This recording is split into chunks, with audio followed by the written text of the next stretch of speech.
What's good, YouTube? It's your boy, Blue Blood Sports TV, back at y'all with another one. So, undefeated, 3-belt, unified, WBC, WBA, IBF, welterweight, world champion, superstar boxer who is widely considered by many to be top 2, if not the #1 best pound-for-pound fighter in the world, and Errol "The Truth" Spence Jr. Errol Spence Jr. is 28 wins, no losses, no draw, 22 big wins by way of knockout. He is 32 years of age, 5'9.5" with a 72-inch arm reach. With that said, Errol Spence responds to a major boxing site that made false statements against Errol Spence, saying that Errol Spence stated that he wants a 15-round grueling war with undefeated 3-division world champion, former junior welterweight undisputed world champion, currently the reigning WBO, World Boxing Organization, welterweight world champion, who is widely considered by many to be the #1 best pound-for-pound fighter in the world, in Terence Crawford. Terence Crawford is 38 wins, no loss and no draw, 29 big wins by way of knockout. He is 34 years of age, 5'8" with a 74-inch arm reach. With that said, they make for the biggest fight in the sport of boxing. And there's a lot of different narratives and a lot of different scenarios in which many people are going to speculate. There's a lot of anxiety where people want to see this fight come to fruition. And so there's going to be a lot of different reports ever since Errol Spence defeated former WBA welterweight world champion, Cuban star boxer Yordenis Ugas, April 16th in Arlington, Texas at AT&T Dallas Cowboys Stadium to pick up that 3rd belt. As Errol Spence stated, there's nothing else left to do at 147 other than to fight against Terence Crawford, okay? And again, so you're going to hear a lot of different rhymes and reasons as to, why this fight is happening, why the fight is not happening. This fighter said this and that fighter said that, okay? Because it's entertainment and it's, exciting. Everybody's excited, right? And so this major site, they stated that Errol Spence, quote, said this: "I want a 15-round war, Leonard HEARNS style. If Bud can't hang, then he's getting cooked." Okay, this is what they put up, okay? And so Errol Spence, he immediately responded. He said, "I ain't say this." And he put the thumbs down emoji, okay? Now, we do know his trainer, well-renowned trainer, 2-time future trainer of the year, future Hall of Famer, Derrick James. Derrick James stated that they're going to definitely work on Errol Spence setting a very high pace. Now, Errol Spence is already considered to have that as one of his best attributes, as the pace he sets in these fights, okay? He's very aggressive. He's very physical. He's very fundamentally sound. He's a southpaw. He has a great jab, and he has great timing, okay? And so many people question, is Terence Crawford, who started his career at 130, 135, a champion at 135, undisputed at 140, champion at 147, but a smaller guy, a wiry frame, extremely long arms, power in both hands, top 10 of his last 11 opponents.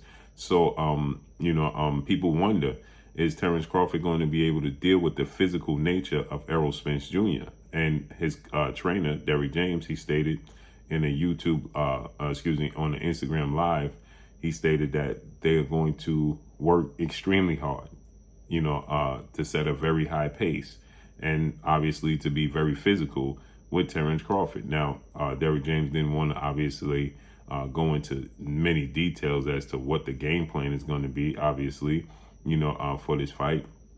But many people speculate and assume that Errol Spence is going to look to be extremely physical with Terence Bud Crawford, okay?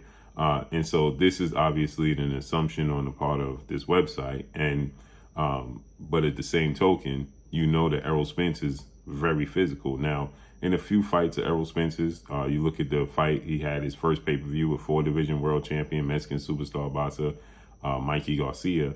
Errol Spence, he boxed. He just outboxed Mikey Garcia, outclassed him, right? And I feel, and many people feel, that Errol Spence was looking to prove a point, because you had a guy that Errol Spence looks up to in retired legendary, iconic Hall of Fame superstar boxer and Sugar Ray Leonard, who said that Mikey Garcia was going to outbox Errol Spence and he was going to win the fight simply because he's Mikey Garcia, okay? And obviously, Errol Spence, he's always stated that Sugar Ray Leonard was one of his favorite fighters when he, got serious about the sport of boxing. So many people felt like if it was a boxing match and a chess match that Mikey Garcia would win that fight, okay? Although Mikey Garcia was the smaller guy. And so it just came across as if Errol Spence was just looking to prove a point and outbox Mikey Garcia, because we know Errol Spence could be very aggressive or very physical with his opponents. He didn't do that with Mikey Garcia. And then there was the fight Errol Spence had after he suffered that horrific car accident just 12 days or so after unifying the titles against two-time welterweight world champion superstar boxer Showtime Shawn Porter, September of 2019.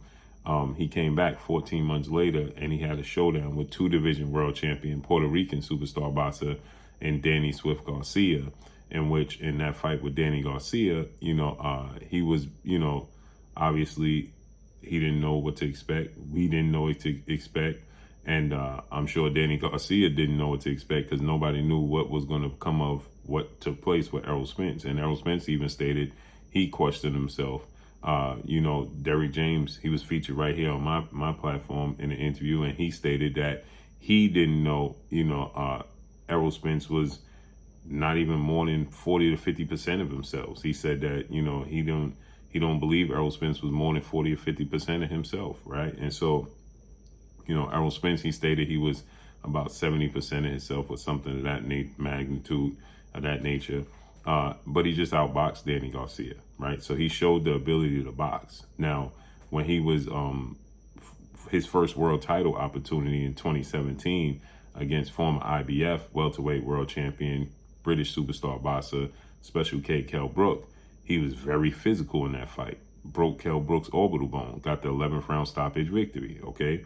And picked up his first title opportunity, his first world title. Then he had to fight with Lamont Peterson. Very physical with Lamont Peterson. Broke him down and stopped Lamont Peterson. We had his, you had his well-renowned trainer, Barry Hunter, wave the white towel. Saw enough. We saw the fight with Lyndon Bundle where he knocked him out, okay? We saw the fight then with Chris Algieri, very physical with Chris Algieri. Broke him down and stopped him, okay? Then we saw the fight with, most recently, we saw the fight as well with Shawn Porter, in which he was physical in that fight, very physical with Shawn Porter. But that's, people chalk that off as him having a fight at the pace of Shawn Porter. Shawn Porter fights at a very high pace, and he's very physical. So he, like Shawn Porter stated, he fought and beat me at my game. So then, most recently, his last fight was with Yordenis Ugas, in which he was arguably the most physical outside of the Kell Brook fight, when he broke Yordenis Ugas' rib, nose, and orbital bone, reportedly. That's very physical. So many people just assume, because Terence Crawford coming up from smaller weights, the smaller guy, that Errol Spence, that's going to be his game plan, to just get physical and out physical and look to stop Terence Bud Crawford, okay? We know Terence Crawford has a huge chip on his shoulder. He loves to prove a point. He loves to stop his opponents, okay? And Terence Crawford loves to make it a dogfight. He loves to make it a fight.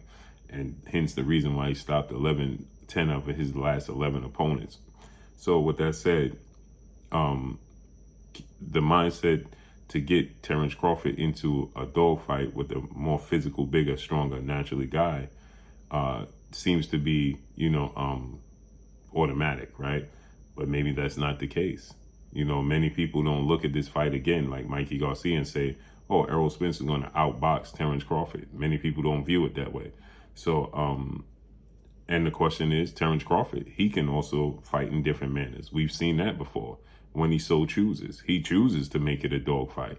Okay, Terence Crawford drastically outboxed Victor Postal, outboxed Jose Benavidez Jr. until he got the knockout in the 12th round. So we know he has the ability to outbox you and let the knockout come, right?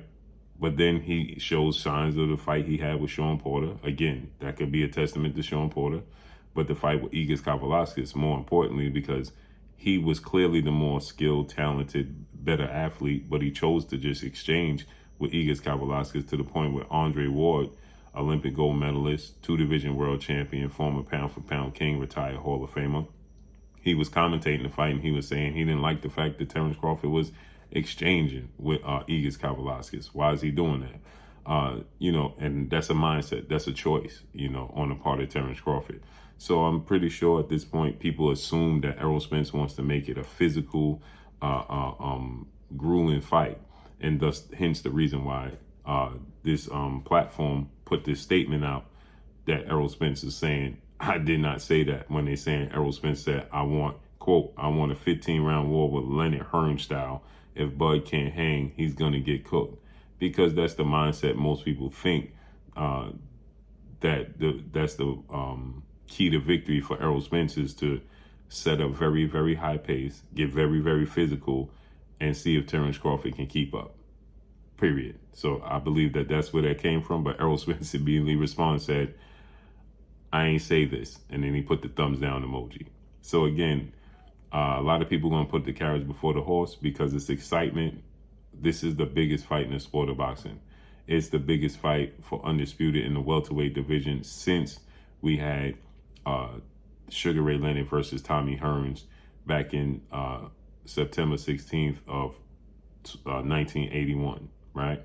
That's over 40 years ago, well over 40 years ago. So hence the reason, the comparisons, Leonard Hearns style, right? We did have the biggest fight in the sport of boxing history in the welterweight division between Floyd Mayweather and Manny Pacquiao, but it wasn't for undisputed. They were seen to be past their prime, and the fight itself didn't live up to the billing to many people's standards, because they actually thought that Manny Pacquiao was going to make it a very grueling fight and possibly knock down or knock out Floyd Mayweather, when the hardcore boxing fans understood styles make fights and Floyd Mayweather was going to nullify Manny Pacquiao's left hand. But the believers, they bought into it and saw the fight do 4.6 million pay-per-views and gross $600 million in revenue, because largely in due part, people thought that Manny Pacquiao had the ability to knock out Floyd Mayweather, at least knock him down and make it a grueling fight. And that wasn't the case. And then prior to that, we had Oscar De La Hoya versus Tito Trinidad, two undefeated fighters at the top of their game, but it wasn't for undisputed, okay? So it just makes sense that this fight is for undisputed, both guys at the top of their game, both guys are undefeated, and it's the biggest fight in the sport of boxing, biggest fight in the welterweight division since that undisputed match in 1981 between Sugar Ray Leonard and Tommy Hearns. Hence, once again, the reason why this writer said Errol Spence wanted Leonard Hearns style. And that's not true. But that's all I got for y'all. Make sure you hit the like button. Drop a comment in the comment section. Let me know what y'all think. Y'all already know what it is. It's your boy Blue, Blue Blood Sports TV. Hate, like, comment, and subscribe. You haven't subscribed, hit the subscribe button, hit the like button, hit the bell icon to get all the new notifications. Follow me on Instagram at Blue Blood Sports TV, all one word. Y'all already know what it is. Shout out to the entire LDBC. Shout out to Black Media Row. Make sure you like and share these videos. That's all I got for y'all. Peace.